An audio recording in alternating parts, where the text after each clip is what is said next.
17장 10절 함께 읽겠습니다. 시작. 내 것은 다 아버지의 것이요 아버지의 것은 내 것이온데 내가 저희로 말미암아 영광을 받았나이다. 아멘. 자동차가 다니는 길이 있습니다. 그 길을 이탈하면 사고 나서 크게 다칩니다. 바다에도 뱃길이 있습니다. 배가 다니는 노선이 있습니다. 그 길 이탈하면 암초에 부딪히거나 다른 배들과 충돌이 일어날 수 있습니다. 하늘에도 아무것도 없는 것 같은데 비행기가 길이 있습니다. 하늘에 보면 서울 쪽에서 제주도로 가는 거, 동남아 쪽으로 가는 것은 언제나 서해안 쪽으로 봐요. 서해안 쪽으로. 서울로 올라가는 것은 이쪽으로 갑니다. 그래서 이제 유럽에 가면 비행기가 동서남북으로 막 다니는데 고도가 다 다릅니다. 그 높이가. 고도가 같으면 충돌이 일어날 수 있기 때문에 고도를 다 다르게 설정합니다. 하늘에도 길이 있고 바다에도 길이 있고 땅에도 길이 있는데 그 길을 이탈하면 망가집니다. 사고 나고 죽습니다.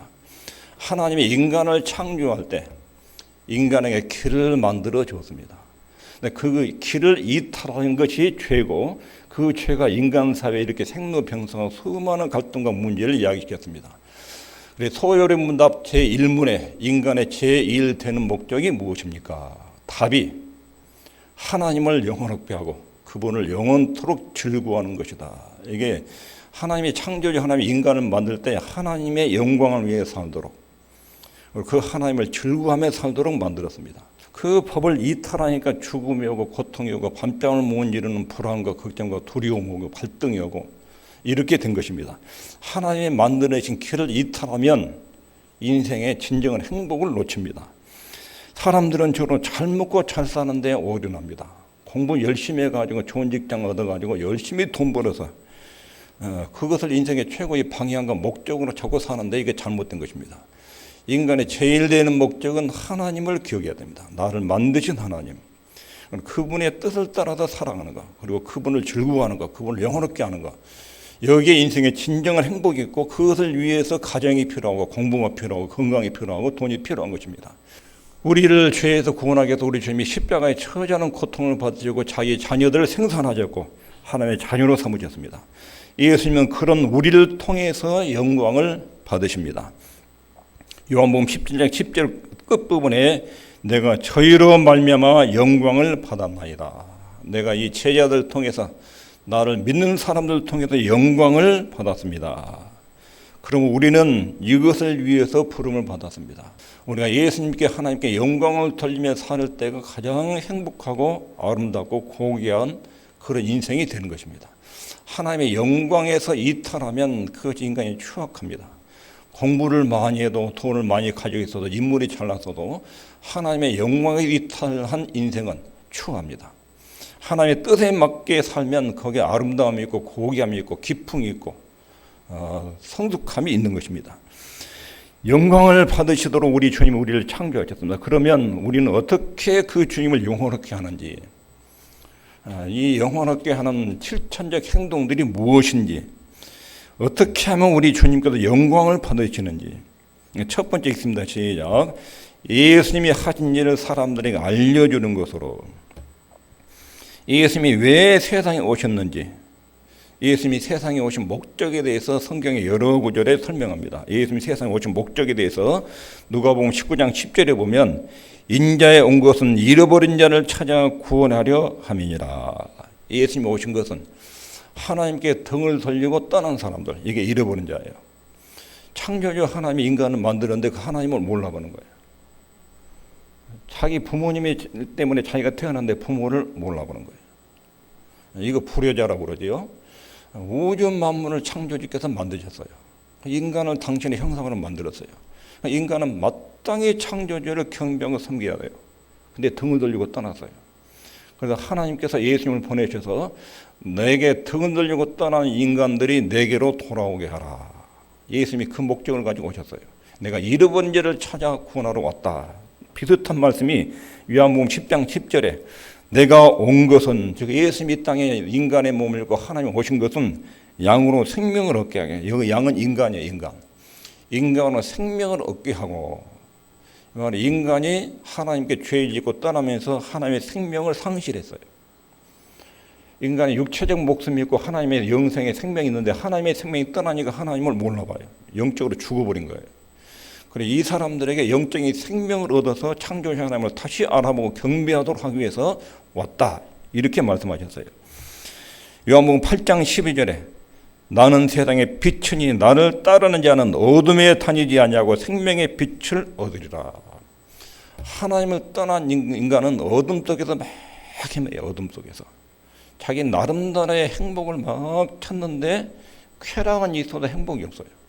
어둠 속에 헤매는 거예요. 무엇이 옳고 그른지를 몰라요. 도덕적 표준과 기준이 없어요. 삶의 목적과 방향을 상실한 거예요. 어둠 속에 사는 거예요. 이 사람들에게 예수님이 생명의 빛으로 어둠 속에 막 허덕인 사람들에게 빛을 비춰줘서 인간은 그렇게 사는 게 아니라 이렇게 사는 것이다. 창조주 하나님이 만물의 영장으로 인간을 만들었고 인간이 행동하고 살아가야 할 규칙들이 이렇게 있다. 이렇게 살아야 인간다운 거죠. 행복한 것이다. 이걸 가르쳐주기 위해서 오셨다는 거예요. 마태복음 9장 13절에 내가 의인을 부르러 온 것이 아니로 죄인을 부르러 왔노라. 예수님이 오신 목적은 죄인들, 사실은 인간 전체가 죄인이에요. 자기가 의인이라고 생각하고 착각한 것이 잘못된 거예요. 자기가 죄인이라고 느끼는 사람들이 예수님을 만난다. 이런 죄인들을 부르러 왔다. 다시 말해서 예수님께 영광을 돌리는 방법은 우리 주님이 이 땅에 오셨는데 그분은 영적으로 죽은 우리를 살려내기 위해서 오셨다. 이렇게 고백하고 믿으면 그것이 주님께 영광을 돌리는 거예요. 예수님이 하늘과 땅을 만드시고 인간이 타락하자 우리를 위해서 오셔서 십자가에 죽으셨는데 우리 예수님이 나 때문에 십자가에 죽은 건 너무 고맙고 감사하다고 그렇게 이야기하고 믿으면 그것이 예수님께 영광을 돌리는 거예요. 영광을. 우리는 영적으로 죽어 있었는데 우리 주님이 살려주신 그 일, 예수님이 하신 일, 이것들을 내가 믿고 사람들에게 알려주면 돼. 사람들에게. 우리는 이런 예수님을 증거함으로 주님을 영원하게 합니다. 우리 주님께 영광을 돌리시면 하나님이 굉장히 우리 삶을 아름답게 빛나게 하십니다. 두 번째로 예수님을 영원하게 하는 방법은 예수님을 통한 죄의 사함을 받은 것을 크게 기뻐해야 됩니다. 내가 예수님을 모를 때는 하나님과 원수지간이었는데 마귀의 지배 아래 있었고 죄 아래 있었고 지옥 아래 있었는데 예수님께서 오셔서 내 죄를 하나님과 내 사의 죄를 싹 걷어주시고 내 죄를 예수님이 십자가로 가져가서 하나님께 딱 갚아주셔서 하나님이 그때부터 나를 아들로 딸로 만드셔서 내가 얼마나 그 하나님 때문에 든든한지 모른다. 그래 그 하나님 내 죄 때문에 십자가에 죽으신 그 주님의 은혜와 사랑을 생각하고 기뻐하는 것. 이것이 우리 예수님을 영원하게 하는 것입니다. 여러분들 그렇게 하실 수 있지요? 죄 용서받은 사람은 죄 용서받는 것 때문에 하나님과 나는 화목한 관계에 있다. 이것을 보여주는 것으로 우리 하나님께 영광을 돌립니다. 성경에 보면 이런 사실들을 많이 기록하고 있습니다. 이사야서 59장 2절에 오직 너희 죄악이 너희와 너희 하나님 사이를 내었고 너희 죄가 그 얼굴을 가리워서 너희를 듣지 않으시게 함이라. 인간의 불행의 원인이에요. 죄가 하나님과 너희 사이를 갈라버렸다. 막아버렸다. 인간은 창조자 하나님으로부터 내려오는 은혜와 사랑을 받고 공급을 받고 살도록 만들었어요. 하나님으로부터 내려오는 은혜를 받고 어린 아이들은 엄마 아빠의 사랑을 먹고 커요. 엄마 아빠의 사랑이 전달이 안 되면 애가 정신적으로 아주 미쳐요. 막 징징거리고 소리를 질러요. 엄마 아빠의 인정과 사랑이 안 들어가면 그래 안 들어가요. 충분하게 엄마 아빠의 사랑을 먹은 아이는 차분합니다. 그렇게 잘 울지도 않아요. 그냥 안정적이에요. 근데 계속 칭얼거리는 것은 엄마 아빠의 사랑이 안 느껴지니까 막 칭얼거려요. 인간의 문제는 창조주 하나님의 사랑을 놓쳐버린 거예요. 인간은 창조주 하나님을 떠난 상태에서 부를 추구하고 쾌락을 추구하고 뭐 좋은 여행 미친 듯이 즐기기 위해서 막 쾌락을 추구하는데 거기서 행복이 오는 것이 아니에요. 하나님 아버지 품으로 돌아오기 전까지는 인간은 절대로 안식을 못 누려요. 그런데 그 인간이 하나님과 죄 때문에 간격이 만들어요. 간격이. 하나님과 이렇게 아담과 하나님과 이렇게 아름답고 행복했는데 죄가 들어오면서 그만 관계가 깨져 버렸어요. 그 죄란 것이 뭡니까? 교회도 자꾸 죄 말하는데 죄가 뭐예요? 죄는 불법이라 하나님의 법을 어긴 거예요. 하나님께 등을 돌리고 떠난 거예요. 하나님 도움 필요 없고 하나님의 인도 말씀 다 필요 없고 나는 내 인생은 내가 알아서 합니다. 하나님은 떠나십시오. 하나님 없이 앞으로 내 인생은 내가 책임질 테니까 하나님 나한테 간섭하지 마시오. 그게 선악과를 따먹는 아담의 행위예요. 근데 이게 인간의 마음속에 다 섬여 있어요. 근데 끊임없이 인간의 본성은, 죄의 본성은 하나님을 자꾸 이탈하려고 해요. 하나님 말씀과 교훈을 자꾸 벗어나서 자기 욕망대로 살려고 그래요. 자기 욕심대로 살려고 그래요. 그렇게 갈수록 인간은 파괴적이고 괴로워요. 하나님 품으로 돌아와서 죄 때문에 하나님과 인간의 간격이 생겼다. 이 간격이 풀어져야 돼요. 마태복음 20장 28절에 예수님이 죄 문제를 원천적으로 해결하셨어요. 인자에 온 것은 섬김을 받으려 함이 아니라 도리어 섬기려 하고 자기 목숨을 많은 사람의 대속물로 주려 함이니라. 죄 대속물. 예수님이 오신 것은 대속물로 오셨다. 대속, 속죄 이 개념은 값을 지불하고 사다 그런 뜻이에요. 인간은 죄 지면서 죄에 팔려버렸어요. 하나님을 떠나고 하나님 관계가 깨졌지요. 근데 예수님이 오셔서 인간이 지은 죄의 값을 십자가에서 청산하셨어요. 하나님께 그리고 그 죄값을 지불하신 거예요. 값을, 죄의 값을. 그리고 그 죄의 값을 지불하고 우리 영혼을 죄에서 다시 건져내셨어요. 그게 예수님의 속죄 대속물. 예수님이 그런 일을 하기 위해서 오셨다. 예수님이 십자가의 죽으심으로 우리 죄를 원천적으로 처리하셨어요. 이 은혜를 알고 기뻐하는 것. 이거 예수님께 영광을 돌리는 것입니다. 로마서 5장 1절 2절에 보면 우리는 스스로 죄를 제거하지 못하는데 그러므로 우리가 믿음으로 의롭다 하심을 얻었은즉 예수 그리스도께서 나 때문에 십자가에 죽으셨다. 내 죄가 예수님 십자가로 옮겨져서 그분이 하나님께 죄값을 갚았기 때문에 형벌을 안 받고 하나의 아들, 딸로 화평을 누리며 산다. 이것이 믿음으로 의롭게 됐다. 그러므로 하나님과 더불어 화평을 누리자. 하나님의 영광을 바라고 즐거워하느니라. 그러니까 우리가 예수님께 영광을 돌리는 방법은 예수님이 나 때문에 십자가에 죽으셔서 내가 이렇게 자유롭게 하나님의 자녀가 됐구나. 이 사실을 알고 늘 그분께 감사를 드리면 그것이 주님께 굉장한 보람이 되는 거예요. 내가 너를 위해서 희생한 그것을 네가 알고 잘 알고 누리니까 내가 너무 좋다. 그렇게 주님이 영광을 받으셔요. 그런 주님께 감사와 영광을 돌리길 바랍니다. 내가 예수님을 통해서 죄의 사함을 받았다는 확신을 갖는 것만큼 하나님께 예수님께 영광이 되는 거예요. 예수님께. 예수님이 하신 일을 사람들에게 알리는 것으로 우리 주님께 영광을 돌리며 살 수 있고 예수님을 통한 죄의 사함 받은 것을 크게 기뻐하고 누리면 그것이 우리 주님께 크게 영광이 됩니다. 세 번째는 우리의 거룩함으로 고린도전서 1장 30절에 너희는 하나님께로부터 나와서 그리스도 예수 안에 있고 예수는 하나님께로서 나와서 우리에게 지혜와 의로움과 거룩함과 구속함이 되셨으니 거룩함이란 것이 뭐냐면 주님이 내 안에 내가 주님 안에 사는 것. 이게 거룩함의 본질이에요.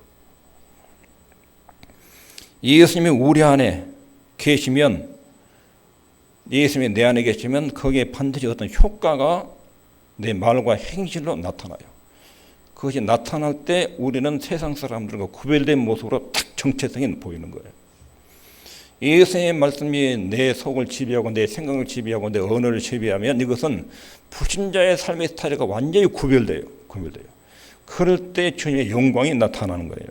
이것이 예수님은 우리의 거룩함이 되셨다. 그런 뜻입니다. 그런데 이 거룩함은 우리의 능력과 힘으로 되지 않아요. 요한복음 14장 16절 17절에 주님께서 우리 거룩함을 위해서 조치를 취하셨어요. 내가 아버지께 구하겠으니 그가 또 다른 보혜사를 너희에게 주사 영원토록 너희와 함께 있게 하시리니 저는 진리의 영이라. 예수님이 제자들에게 나는 떠난다. 내가 떠나면 성령이 오신다. 너희 가운데 너희 속에 들어가서 좌정하신다. 그분이 너희를 진리 가운데 인도할 것이다. 그러면 너희가 아버지께 영광을 돌리는 사람이 된다. 이렇게 말씀하고 계신 거예요. 성령님을 통해서 일이 가능하도록 하셨어요. 요한복음 16장 7절 그러나 내가 너희에게 실상을 말하노니 내가 떠나는 것이 너희에게 유익이라.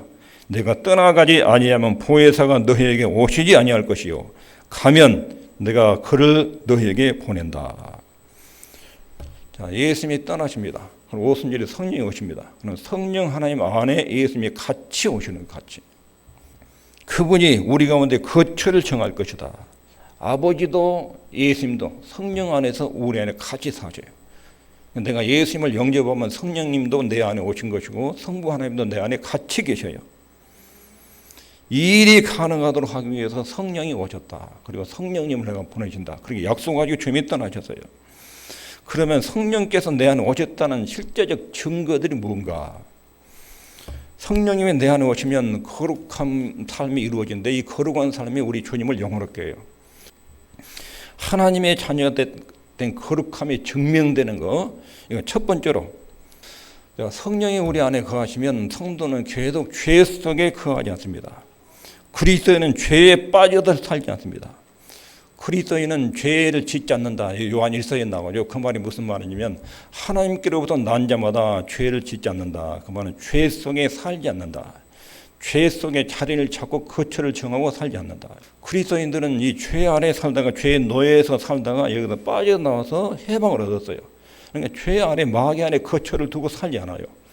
계속 술 중독에, 도박 중독에, 도둑질에, 간음에 계속 중독돼가지고 반복하고 사기질에, 교회를 다녔는데 이성관계가 아주 복잡하고 여자친구 남자친구도 다 외도를 하고 그러면서 교회 다니고 이런 죄 속에 계속 거하잖아요. 예수 믿는 사람은 그렇게 거하지 않아요. 그렇게 거하는 사람은 아직 예수님을 안 믿는 사람이에요. 교회 다녀도 죄 가운데 거처를 정하지 않는다. 물론 예수 믿는 사람이 때로는 넘어질 때가 있어요. 한두 번 실수하고 넘어질 때가 있어요. 그런데 이것이 잘못이다. 이걸 알아요. 내가 이렇게 살아서는 안 된다. 이걸 알아요. 이건 내가 크게 잘못했다. 이걸 알아요. 그리고 그리스도는 자기 죄를 항상 의식해요. 살다 보면 성질로 내지요. 순식간에 자기도 모르게 거짓말로 자기를 둘러댈 때도 있지요. 딱 돌아서 이게 아닌데, 이게 잘못된 것인데. 그리고 그런 자기의 행동에 대해서 속에서 미워해요. 내가 이렇게 해서는 안 된다. 내가 이렇게 말하고 생각하면 안 된다. 그리고 그 죄를 혐오해요. 혐오. 그리스도인은 하나님의 자녀는 성령이 안에 계시기 때문에 이것이 거룩한 품성이 자리 잡은데 내가 실수로 넘어지고 잘못을 저질렀더라도 그 행동에 대해서 혐오감이 있어요. 혐오감이. 죄를 싫어하고 혐오해요. 이게 하나님의 자녀들이에요. 항상 자기 죄를 의식해요.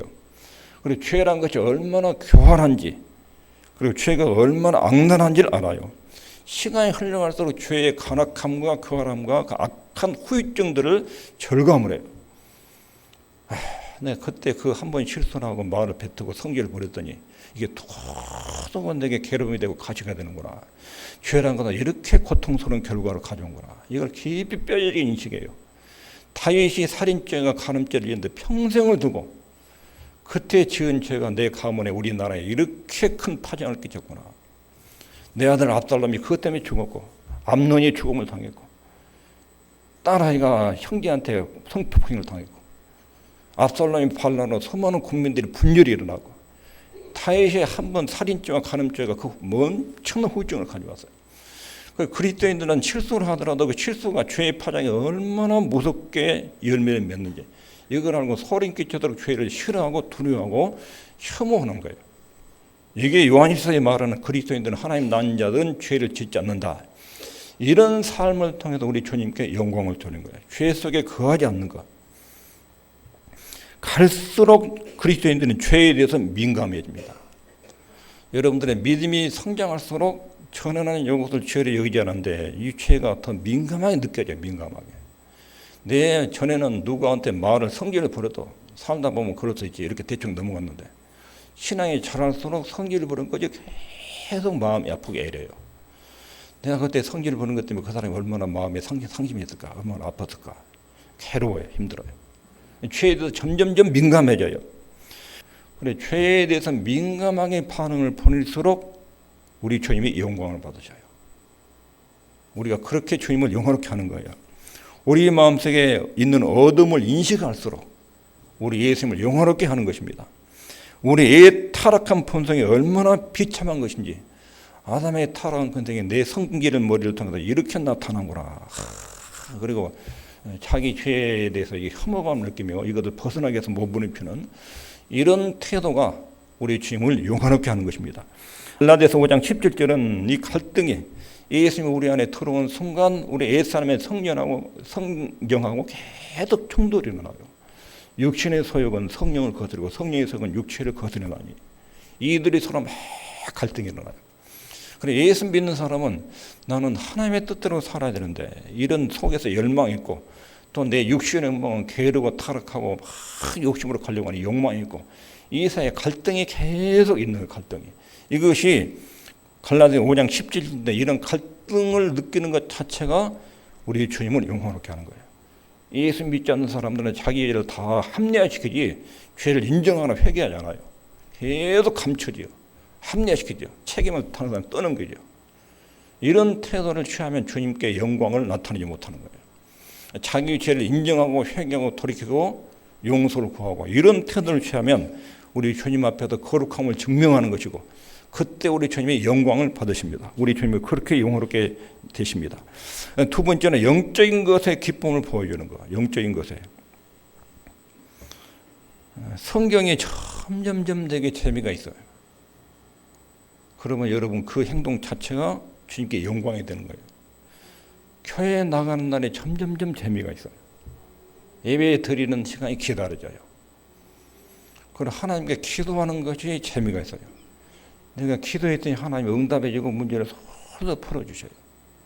응답받고 기도하는 게 그렇게 재밌어요.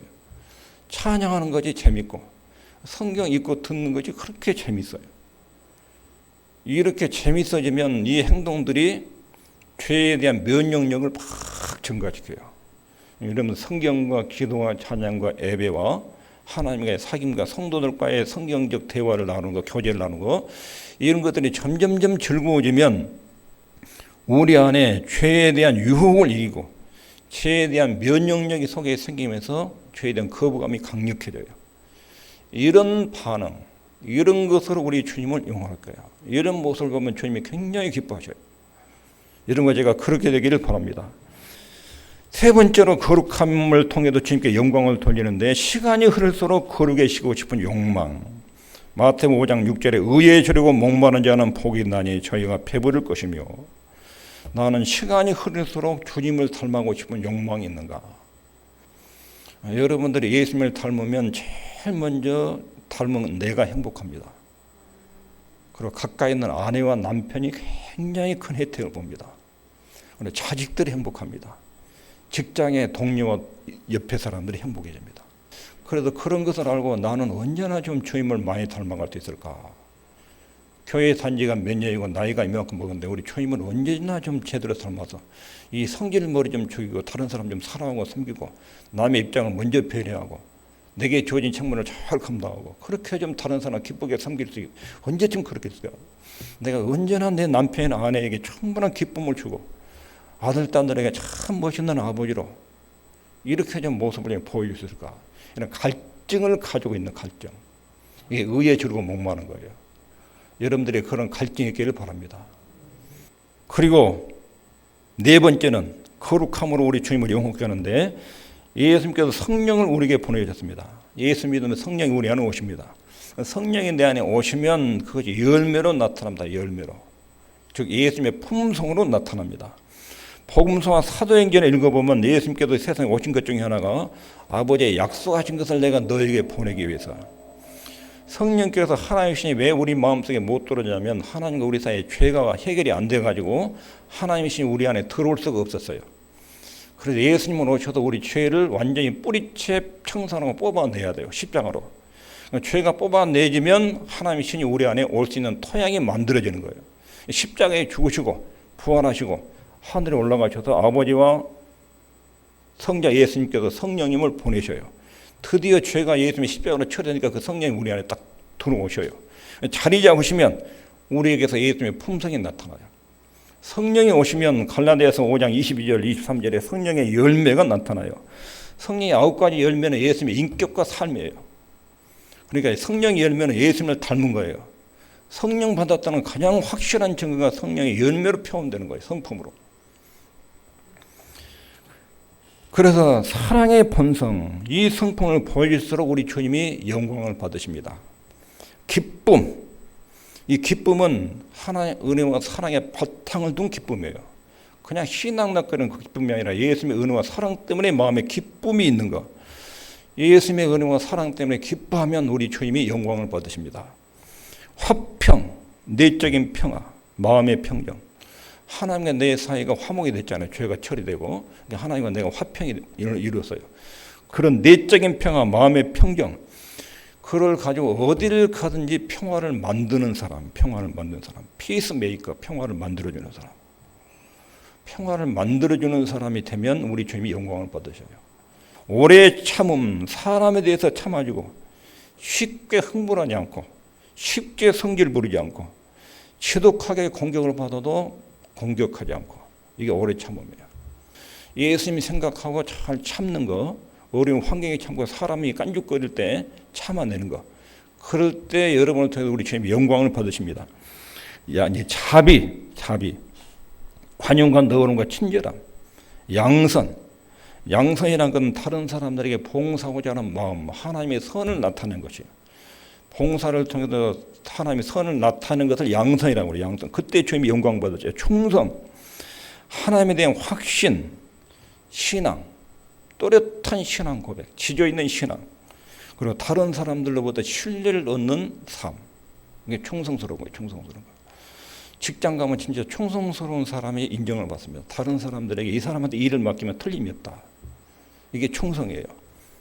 온유함, 범죄자, 반대자를 대할 때 올바르게 규모 있게 참는 거. 자기 에너지를 하나님을 반역하는 데 쓰지 않고 자기 힘과 에너지를 하나님 뜻에 복종하는 데 굴복시키는 거. 이게 온유함이에요. 이런 품성을 나타내면 주님이 영광 받으셔요. 마지막에 절제. 육체의 소욕을 이기는 기질. 이런 성령의 열매가 맺히면 성령의 열매가 맺히는 것만큼 우리 주님이 영광을 받으셔요. 그 다음에 이 세상에 대한 우리의 태도, 요한일서 5장 4절은 대제 하나님께로서 난 자마다 세상을 이기느니라. 세상을 이김은 이것이 우리의 믿음이다. 세상을 대는 태도에 대해서 하나님은 너희는 세상에 속하지 않았다. 세상으로도 구별됐다. 이렇게 말씀하셔요. 세상을 대하는 태도란 것은 이 세상 정신과 가치에 정복당하지 않는 것. 여기에 주님을 영화롭게 하는 것. 그럼 누구에게 정복당하는 거예요? 진흙탕 같은 세상에 쓰레기 같은 정신과 사고가 막 퇴폐 문화 속에 들어가 사는데 그 속에서 하나님 말씀의 사상의 지배를 받고 행동하고 처신하고 사는 것. 이게 거룩함이야. 세상의 탐욕과 세상의 잘못된 가치관에 끌려가지 않고 하나님 말씀의 지배를 받으며 성결하고 거룩하게 살아가는 것. 이것이 우리 주님을 영화롭게 하는 것입니다. 마지막으로 주님을 영화롭게 하는 방법은 우리가 어떻게 죽느냐 하는 거예요. 어떻게 죽느냐. 우리는 죽음이 이렇게 다가오고 있다는 것을 기억해야 됩니다. 하루 살면 하루만큼 죽음이 가까워진 것입니다. 1년 살면 1년만큼 내 죽음이 가까워진 것입니다. 죽음 앞에서 임종을 앞두고 천국의 영광, 하늘나라의 영광을 생각하게 되면 그것이 주님을 크게 영화롭게 합니다. 내가 죽는 순간 예수님이 천사들과 함께 내 영혼을 하늘나라로 데려가서 내 앞에서 기다리고 있다. 여러분 이런 마음이 있으십니까? 죽어봐야 알지. 내가 죽으면 혹시 지옥 가지 않을까? 그동안 교회 왔다 갔다 하고 못된 일 많이 하고 살았는데 나는 진짜 죽으면 천국 갈 수 있을까? 이런 불확실한 태도를 가지면 주님의 영광을 못 받으셔. 나는 예수님이 내 죄 때문에 죽은 것을 확실하게 믿는다. 예수님이 내 죄 때문에 그 엄청난 희생을 치르셨고 나는 그분의 십자가의 죽음 때문에 나는 하나님의 아들이 되고 딸이 됐다. 내가 이 땅의 인생을 졸업하면 죽는 순간 우리 집에 천사를 대동해서 하늘나라로 내 영혼을 데려가기 위해서 기다릴 것이다. 그리고 죽음 앞에서 그 나라를 바라보고 임종을 맞이하는 거. 이게 마지막으로 땅에서 주님께 영광을 돌리며 가는 거예요. 마지막으로 주님께 영광을 돌리는 거예요. 오늘 말씀을 요약하면 예수님은 우리를 위해서 하신 일, 우리 주님께서 우리 죄인을 살려내기 위해서 오셨다. 이것을 사람들 알려주는 거, 이것이 우리 주님께 영광을 돌린 것입니다. 그리고 예수님 때문에 내 죄가 용서되고 나는 하나님의 아들이 됐다. 나는 지옥의 심판을 피하게 됐다. 우리 주님이 나 때문에 얼마나 치욕적인 고통을 당하고 치욕을 겪으셨는지 이걸 생각하고 기뻐하고 감사하면 우리 주님이 영광을 받으십니다. 그리고 거룩한 삶을 통해서 영광을 돌립니다. 죄 가운데 거취를 두지 않고 영적인 것을 늘 즐거워하고 예수님을 닮고자 하는 열망을 갖고 내가 주님 닮으면 내 주변 사람도 행복하고 나도 행복하지. 그래서 주님 닮기를 열망하고 성령의 열매를 맺고 구별된 삶, 하나님 말씀의 지배를 받고 죽음 앞에서도 천국 영광을 바라보면 주님께 영광을 돌립니다. 우리가 실천할 것이 있습니다. 오늘 주님께도 11장 10절에 내가 저희로 말미암아 영광을 받았나이다. 예수님의 제자들은 허물토성이었습니다. 우리도 허물토성인데 이러이러한 신앙 고백과 행동을 하면 우리 같은 사람을 통해서도 주님의 영광을 받으십니다. 예수님의 제자들을 통해서도 영광을 받으셨고 수많은 무명의 하나님의 자녀를 통해서 수천 년 동안 영광을 받으셨습니다. 우리는 주님을 영원하게 할 수 있습니다. 우리가 실천할 게 있습니다. 시작. 오늘 나는 예수님을 영원하게 해야 할 사람이다. 아침에 그렇게 생각하고 기도하셔야 돼요. 내게 가장 중요한 일은 예수님께서 나를 통해서 영광을 받으신 것이다. 오늘 하루 주님이 나를 통해서 영광을 받으십시오. 나를 만드시고 죄도 건져주시고 하나님 아들 되게 하시고 그래 내가 지금 하늘나라에 가서 그분께 영광을 돌며 살 텐데 오늘 하루 나를 통해 주님이 영광을 받으십시오. 나는 주님의 영광을 위해서 사는 사람입니다. 이렇게 하루 일과를 시작하면 우리 주님이 아침에 굉장히 기뻐하실 것입니다. 기도하겠습니다.